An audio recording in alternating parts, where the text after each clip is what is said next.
Sci-fi and fantasy are a genre within film. Genre is the style or category of a work of art. To identify what a genre a film belongs to, we identify its repertoire of elements. The repertoire of elements consists of iconography, characters, setting, and narrative. Sci-fi and fantasy both deal with imaginative, fictitious concepts. This is why they are often grouped into one category.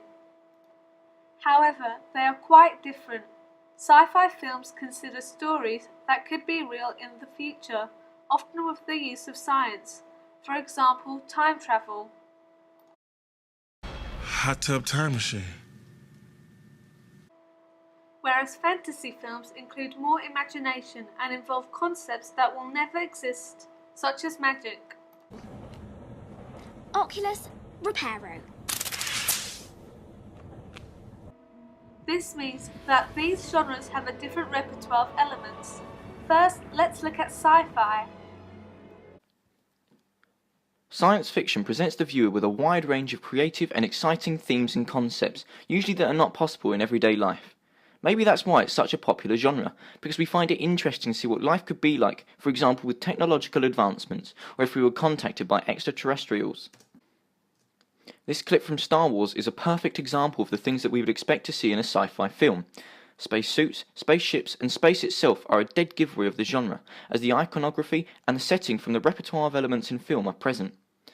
A large part of sci-fi films nowadays incorporate CGI, and from this clip we can clearly see it in its early stages, like the explosions not quite looking realistic. Notice also the spaceships at the beginning were models, cleverly being used to make them appear bigger, so CGI wasn't needed. Modern technology now allows us to use CGI to its full potential. Like in this next clip from Interstellar, the spaceship looks very real and so does the environment they are in. The black hole created here by CGI is the most accurate visual representation we have of one to date. It was created by research with scientists at NASA. The storyline of Interstellar doesn't include a main bad guy who tries to rule the world, because it doesn't have to. The plot of a sci-fi is very flexible, and sometimes, like in Interstellar, the thing the main character is fighting is the elements. In this case, it's time. He wants to get back to Earth in time to see his daughter before she dies of old age. Back to the Future Part 2, on the other hand, did have a hero-slash-villain scenario, which produced a large part of the story. But it also takes place in the future for a good part of the film, which is another example of the classic settings of a sci-fi film.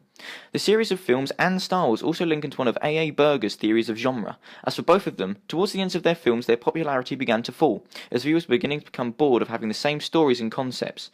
Star Wars is rising in popularity now in response to the return of the franchise. Fans have been without any new material and are now excited for the storyline to continue and to return to familiar settings and characters, as they've been waiting for a long time.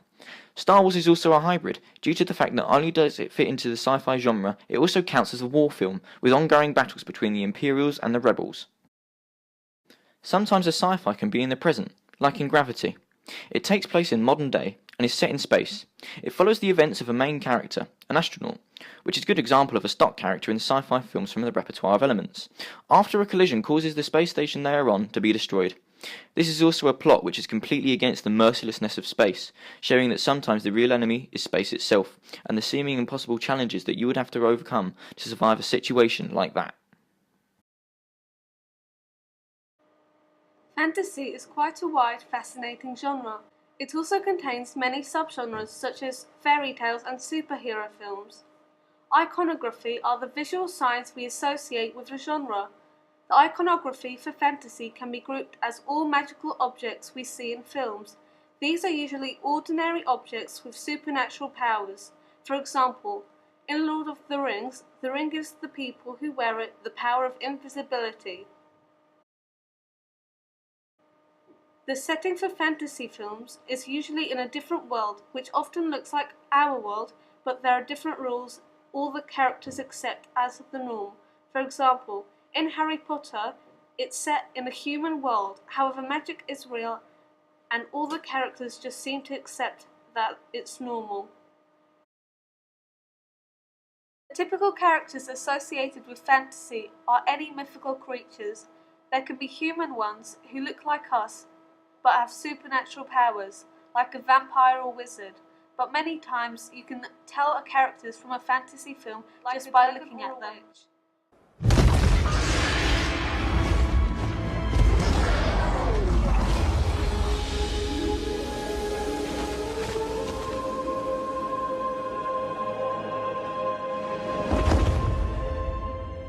Narnia shows a very wide range of typical characters you would see in a fantasy film.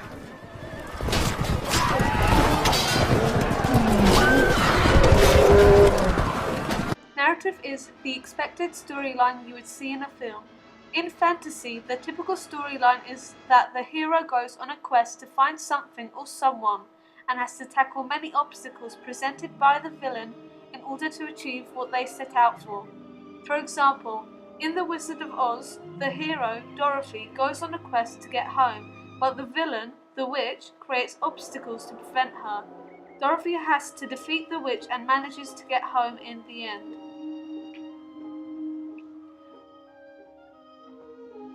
Where did the genre originate from? The first fantasy films were produced in France by Georges Méliès, who was in a way the pioneer of fantasy and sci-fi films. He used trick photography and very elaborate sets to create stories such as A Trip to the Moon in 1902.